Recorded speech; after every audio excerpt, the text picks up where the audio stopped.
This video is going to be on circuits with resistors and inductors, or RL circuits, and it covers chapter 33-3 in the textbook. Okay, so imagine we have a circuit with a resistor and an inductor. So resistor is R, inductance, remember, is capital L. So what we can do, so imagine that we have just an EMF device with an inductor and a resistor, so we can use Kirchhoff's loop rule to figure out what's going to happen here. And when we do that, so we walk around the loop, so we increase the EMF by, well, we go through our EMF device, so we increase the potential by E. And since if we're imagining the current is increasing, so we're going to get an induced EMF opposite in the inductor, so minus L di dt minus I times R. Remember, that's just Ohm's law. So that's how much potential we lose in the resistor, and that all has to add up to 0.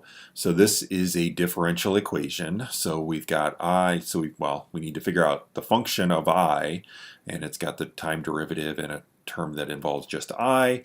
And if you remember from a few chapters ago, the form is exactly the same as what we had for a charging capacitor. So the solution is actually exactly the same as what we had for a charging capacitor. So the current as a function of time in the circuit is going to be E over R times this exponential 1 minus E to the minus RT over L.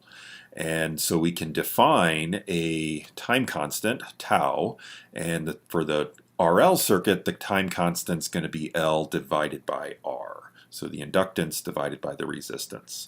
And remember what this time constant is. It's the time to reach 63% of the maximum current. All right, so we can do something similar. So now imagine we flip the switch the other way, so now we don't have an EMF device, and so this is similar to discharging a capacitor.